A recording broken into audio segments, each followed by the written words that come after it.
assim a palavra do Senhor: Deus pode fazer-nos abundar em toda graça, a fim de que, tendo sempre em todo ângulo a suficiência, superabundeis em toda boa obra. Somente esse versículo. Glória a Deus. Esse vídeo a gente vai quebrar o protocolo aqui um pouco, né? Glória a Deus, a gente lê bastante, né? Mas esse versículo é um pouquinho, vai ser o suficiente. No meio da pregação, como de costume, a gente tem mais alguma coisinha, né? Que é para a gente poder completar. Mas, irmãos, né? O tema dessa campanha está lá em Isaías, capítulo 15, versículo 17, que vem falando aqui, né? Que não prosperará o mal. E o interessante é que muitas vezes a gente, quando se fala de prosperidade, a gente logo, né, pensa em coisas boas, principalmente dentro da área financeira, né? As pessoas associam muito a prosperidade com o ganho, né, de bens, com a área financeira, a área lucrativa, ser uma pessoa de sucesso, uma pessoa que prospera em todas as áreas da vida dele. Mas é interessante que ele falando, né, que sobre a minha, sobre a sua vida, sobre a vida da igreja, não prosperará o mal, não prosperará coisas ruins. Mas o que é mal prospera? O interessante é que sim. Porque, né, assim como existem pessoas, né, que as pessoas dão um lugar e buscam as coisas boas, as pessoas muitas vezes também dão um lugar para que coisas ruins entrem na vida delas. E o inimigo, através, né, dessas coisas ruins, dessas atitudes, dessas brechas, prospera na vida de muitas pessoas. No entanto, né, se o mal ele não prosperasse, não existiria a criminalidade, não existiria, né, vários tipos de pecados, não existiria fome, abandono, desprezo, depressão, ansiedade, doenças, ódios. Então a gente vê que tudo isso são ferramentas que a gente muitas vezes vê na vida das pessoas, e nos tempos de hoje são coisas tão evidentes e são ferramentas que mostram que ali existe a prosperidade maligna, em que o inimigo, né, teve uma legalidade para poder entrar, e ali ele fez e faz uma ruaça, um estrago, né, muito grande. E o interessante é que, né, existem várias portas para que o mal ele entre. Dessas várias portas, irmãos, eu separei 7. Mas se a gente for olhar, existe muito mais portas de entradas. Mas dentro dessas 7, eu acho que são aquelas 7 que eu vou falar, são aquelas que a gente não pode dizer que são as principais, mas é as que mais as pessoas dão lugar para que sejam acometidas. A primeira porta, irmãos, que o mal ele entra, está dentro dos pensamentos. O mal ele surge justamente dentro do pensamento humano. Ou seja, né, a pessoa, quando ele não busca Deus, que ele não ora, que ele não jejua, que ele não dá frequência aos cultos, que ele não lê a palavra de Deus, os seus pensamentos ele está o quê? Vulnerável. É casa vazia, né? É como a irmã Nilza estava dizendo aqui, né? Se você deixa uma casa fechada, né, aquela casa fica suja, sem ninguém usar. E a própria, né, a gente sabe muito bem, né, que casa vazia é oficina de quê? Diabo, né? Oficina de Satanás. Não sei se alguém que já teve a oportunidade de entrar em casa fechada há muito tempo. Uma coisa muito comum é quando a gente, né, vai para a praia, né, ou aluga, ou pega emprestado as casas que eles chamam de casas de veraneio, e a gente costuma chegar naquelas casas e a casa está fechada tem muito tempo, né? Geralmente o dono vai lá uma vez a cada 3 meses, uma vez a cada 6 meses, uma vez no ano. E quando, irmãos, abrem as portas daquela casa,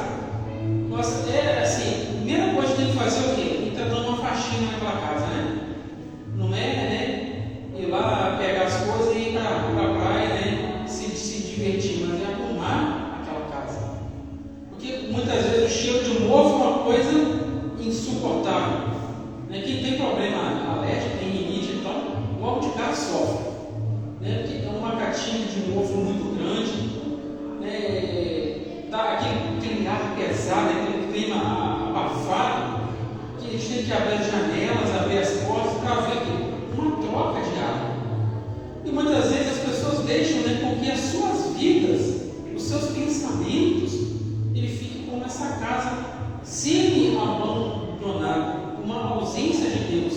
E desses pensamentos, né, negativos, é que existe uma porta de entrada para que o inimigo ele entre e ele opere.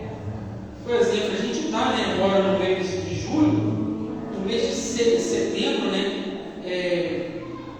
os psicólogos, as pessoas que trabalham na área da psicologia, da psicanálise, eles, né, fazem um trabalho chamado de Setembro Amarelo, que é o mês que eles falam sobre o suicídio.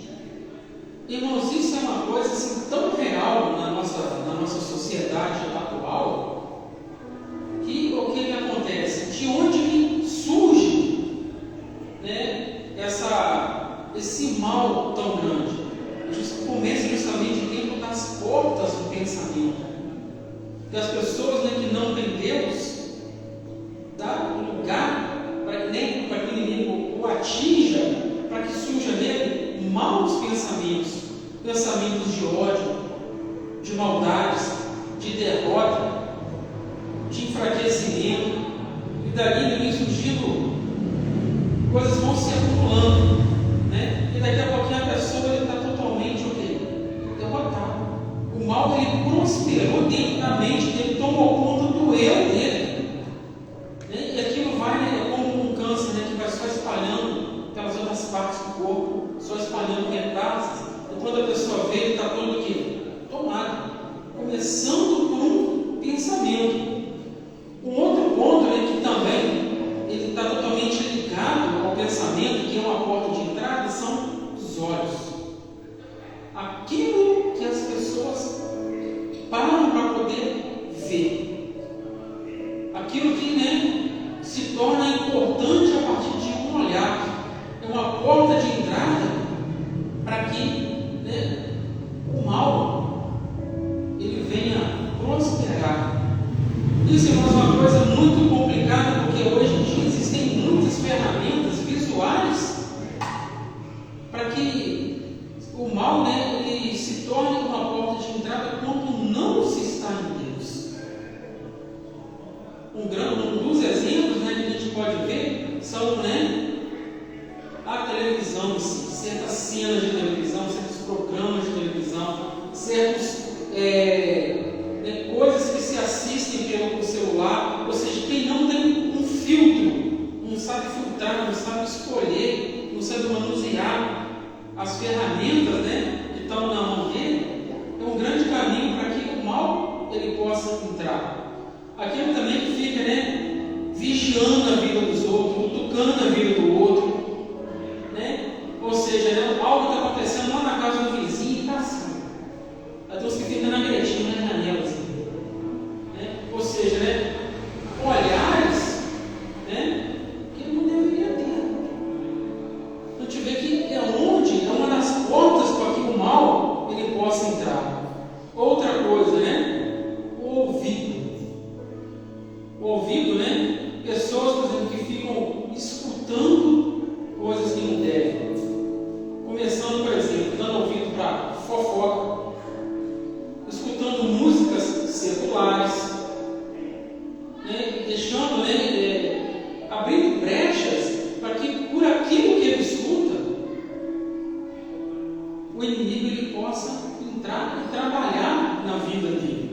O interessante é que o ouvido e os olhos juntos, né, que é o audiovisual, né, toda a parte de audiovisual, ele é como se hipnotizasse as pessoas. A gente tem dentro da Bíblia, por exemplo, um grande exemplo de uma pessoa, né, e uma pessoa de Deus, que teve na vida dele uma queda muito grande, né, que começou o quê? Justamente pelos olhos. O rei Davi, por exemplo, Davi, ele era para estar onde? Na guerra. E ele pecou o quê? Por aquilo que ele viu. Ou seja, daquilo que ele viu foi lá dentro do pensamento dele. O que ele ouviu foi lá dentro do pensamento dele. E a gente vê que a queda de Davi foi uma queda muito grande. E o homem que é segundo o Outra coisa, né, que é uma porta de entrada, a boca. Mas o interessante é que quando a gente fala dentro da boca, não é aquilo que a pessoa está comendo, mas é aquilo que está saindo de dentro da boca dele. O interessante é que aquilo que sai da boca é aquilo que o coração dele está o quê? Cheio. E por que a boca ela é uma forma do mal entrar? Porque ela expressa aquilo que o coração está cheio. Tem pessoas, né, que falam que é cristão, você vai conversar com ele, pouco ele fala de Deus, pouco ele fala do Espírito Santo, mas ele consegue falar da vida do vizinho, ele consegue falar do problema do outro, né, ele consegue estar falando de filme, de música, de passeios, mas de Deus nunca sai nada de dentro dele. Porque será que ele está cheio de Deus? Será que Deus tem ocupado um lugar significativo dentro dele, que é o templo do Espírito Santo? A gente vê que por essa porta o inimigo ele vai entrando. Um outro ponto aqui, o coração, que está muito ligado, à boca. Por quê? Porque a boca ela fala aquilo que o coração está cheio. O coração se enche de quê? Daquilo que se pensa, daquilo que se vê, daquilo que se ouve. Então a gente nunca deve trocar um momento de estar na casa de Deus, um momento de estar lendo a palavra de Deus, um momento de estar louvando a Deus, um momento de estar buscando a Deus, por outras coisas que vão ocupar um espaço significativo dentro do nosso coração. Mas por que a gente também está, por que eu estou dizendo para os irmãos que é um espaço significativo e não todo o coração? Porque, irmãos, o que acontece? A gente tem que ter dentro da gente lugar para várias coisas, mas saber trabalhar com essas coisas, saber organizar cada uma dessas coisas, saber usar cada coisa em seu devido momento, cada coisa na hora certa. Existem horas que é a hora de falar de passeio, mas tem horas que é a hora de estar falando de Deus. Eu não vou falar de passeio o tempo inteiro, eu não vou falar de música o tempo inteiro, eu não vou falar de montanhismo o tempo inteiro, eu não vou falar de corrida o tempo inteiro. Tem gente que chega a ser chato, Você vai conversar com a pessoa só tem um assunto. E esse assunto nunca é Deus. Interessante, Se pelo menos fosse Deus, a gente sabia pelo menos que Deus já tinha tomado conta de todo o eu dele. Mas ele deixa que outras coisas estejam lá dentro do coração dele. Outra coisa importante, irmão, as nossas mãos. Por que as nossas mãos ela é uma porta de entrada? Porque as nossas mãos elas estão relacionadas com as nossas atitudes. Aquilo que nós fazemos, aquilo que nós almejamos fazer, aquilo que nós procuramos organizar para conquistar, o que nós desejamos organizar para poder estar fazendo, para estar ocupando um espaço nas nossas vidas. Eu não me lembro agora em que lugar da Bíblia que está, mas a Bíblia ela vem falando de um rei que quando ele pelejava contra uma outra nação, ele não levava as pessoas daquela nação cativo, não levava preso. Sabe o que ele fazia? Ele cortava o dedo do polegar fora. Porque imagina como é que a pessoa vai pegar um copo, igual eu estou pegando aqui, olha a importância desse dedo tem, que você pega um copo desse jeito. Como é que você vai trabalhar, você vai construir algo, você vai produzir algo, faltando um dedo polegar, que é um dedo opositor. E assim, irmãos, que o inimigo, no uso, quando ele entra por essas portas que a mão, ele faz. Ele tira das pessoas aquilo que dá para elas a possibilidade de crescimento, de mudança de vida. O inimigo ele não quer que ninguém cresça, ele quer que a pessoa esteja sempre inveja, sempre no egoísmo, sempre querendo acumular coisas para si mesmo, sempre que ele só pensa nele, ele faz com que ele sempre queira, tira dele aquele coração piedoso, aquele coração ajudador, ou seja, coisas que está relacionado às mãos, porque está relacionado com a postura, com a atitude, com a busca. Tem pessoas que eles estão sempre prostrados, porque eles não têm determinação para poder buscar nada. Outra coisa importante que outro ponto, importante que eu aponto de entrar, os nossos pés. Os nossos pés, por que os nossos pés? Porque aonde nós temos andado? Que lugar que nós temos pisado?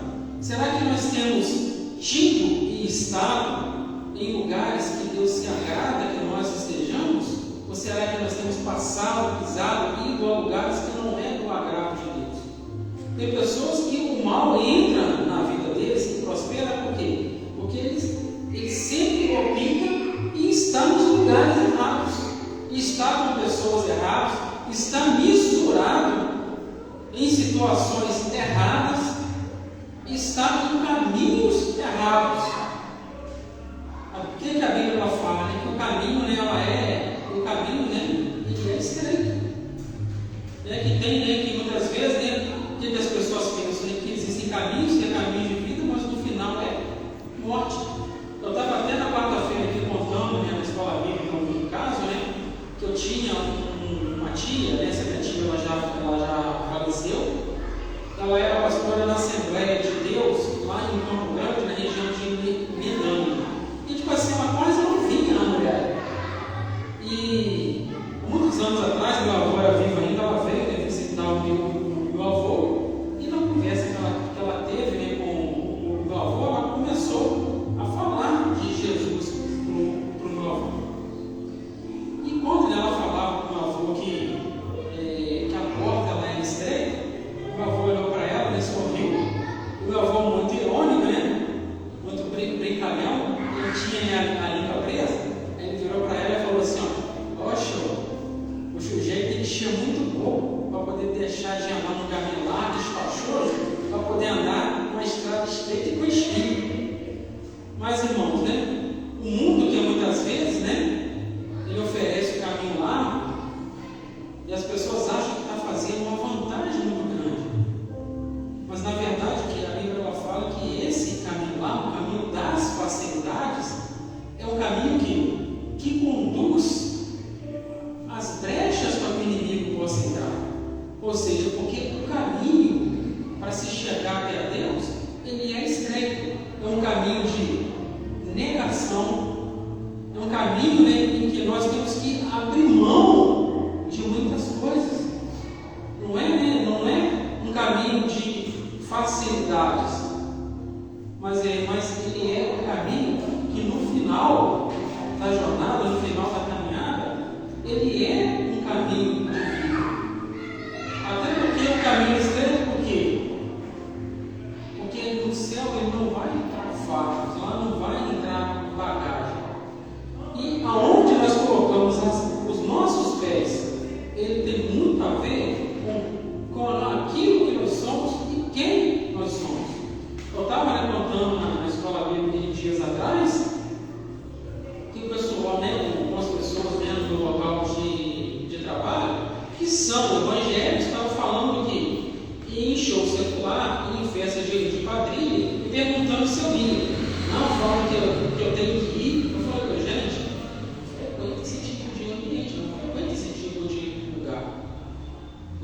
Imagina que se eu vou caminhar, pisar nesses lugares para poder abrir brecha para o mal prosperar na minha vida. De forma alguma, as trevas, elas não combinam com a luz. Aonde a luz chega, as trevas ela tem que sair.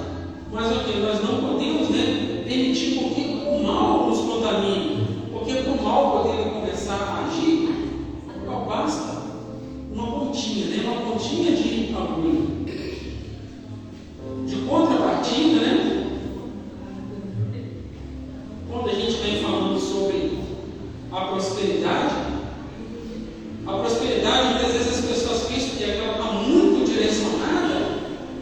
igual eu falei antes, né? A riqueza.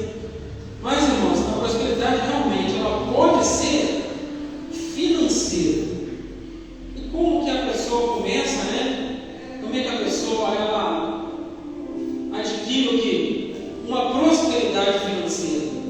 Primeiramente, para que a pessoa prospere financeiramente, porque ele não permita com que a prosperidade normal não atrapalhe ele financeiramente, a primeira coisa que ele tem que ser é não ser egoísta. Não pensar somente nele, não ser uma pessoa que quer tudo para ele, ser uma pessoa solidária, ser uma pessoa fiel, ser uma pessoa auxiliadora, uma pessoa ajudadora. Por que eu estou dizendo isso, irmãos? Tem pessoas que ele quer tudo para ele. Né? Eu já convivi com pessoas que o pensamento deles é assim, ó, primeiro eu, segundo eu, terceiro eu, quarto eu, quinto eu sempre eu, nunca você. O que ele quer para ele? As melhores coisas.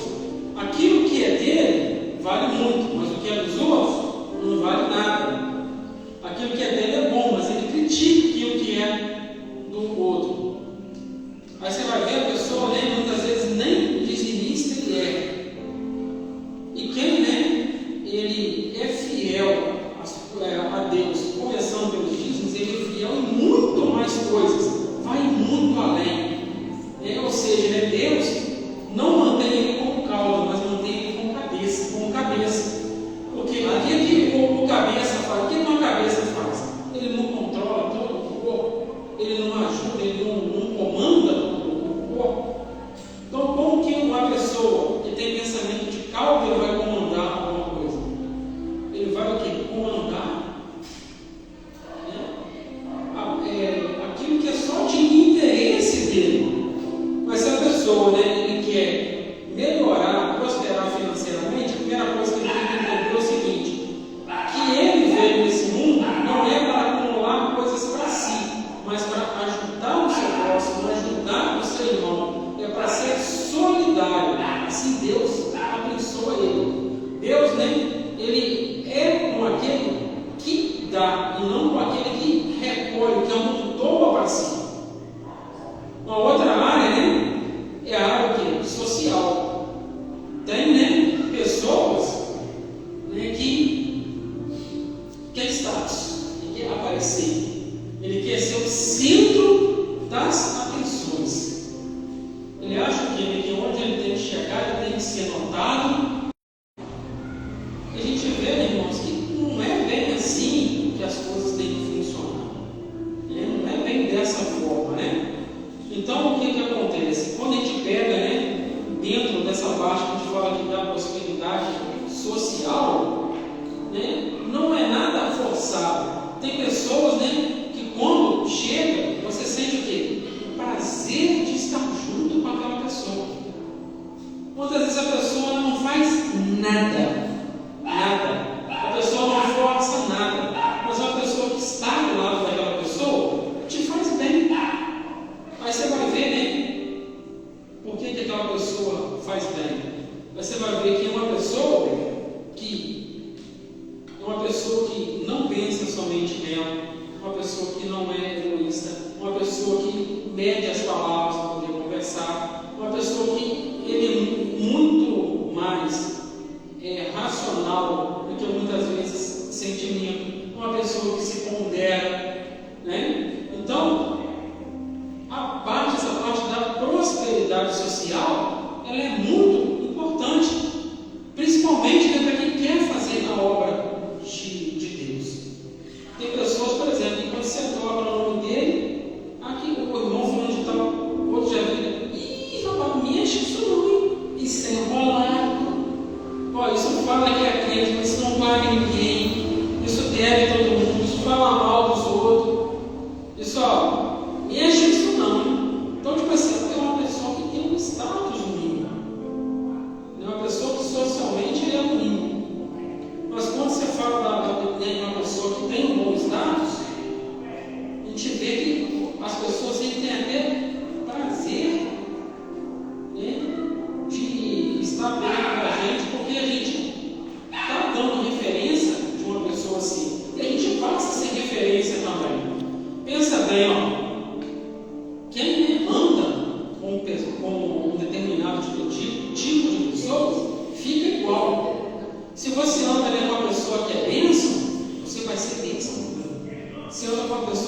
oração, você vai ser uma pessoa de oração também.